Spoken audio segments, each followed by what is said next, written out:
Maniwala kayo, they will not build anything there sa Scarborough Shoal. Si Xi Jinping mismo nagsabi. And he's a man of honor.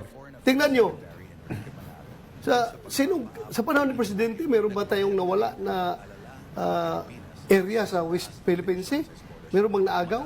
Sabi nila, inoccupy daw ng China ang ating territory. Wala po yun na tayo ay sinasakop na. Ano-ano po ba inoccupy ng China? Expansion ng China sa West Philippine Sea noong taong 1988. Gripping expansion dahil unti-unting pag-angkin ng China sa mga bahagi ng West Philippine Sea. Unang inangkin ng China ang Ituaba, na bahagi pa rin ng West Philippine Sea. Ito rin ay nagsilbing submarine base ng mga Hapon noong World War II sa kanilang pananakop sa Pilipinas. Ito rin ang pinakamalaking bato sa Spratly Island.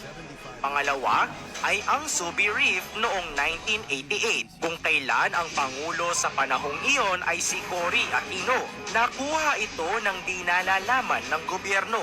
Ayon sa mga eksperto sa mga panahong iyon ay wala pa umanong ideya ang Pilipinas kung ano ang UNCLOS.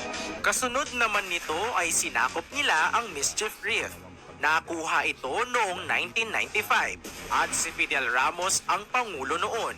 Nalaman ito ng ating pamahalaan pero wala ding nagawa ang Pilipinas. Noong 1996, nagkaroon ng alitan sa pagitan ng Chinese Navy at Philippine Navy. Nagkaroon ng putukan ng baril. Pagkatapos ng insidente ay sinimulan na ang joint exercise sa pagitan ng US Navy at Philippine Navy sa Palawan.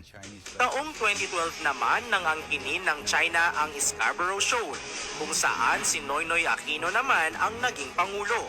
Noong taong ding iyon, nagkaroon din ng sigalot sa pagitan ng Chinese Navy at Philippine Navy na tumagal ng 2 buwan. Muling umangkin ng China ng ating teritoryo noong 2017, ang Sandy Cay. Ang pangulo naman sa panahong ito ay si Rodrigo Roa Duterte. At noong taong 2022 ay inaangkin na rin ang Julian Felipe Reefs, kung saan daang-daang militia boat ng China ang nandito. Mula Mischief Reef hanggang Scarborough Shoal, ilang beses nang hinamon ng China ang karapatan ng Pilipinas sa sarili nating teritoryo. Pero kailan at paano nga ba nagsimula ang tensyon sa pagitan ng dalawang bansa?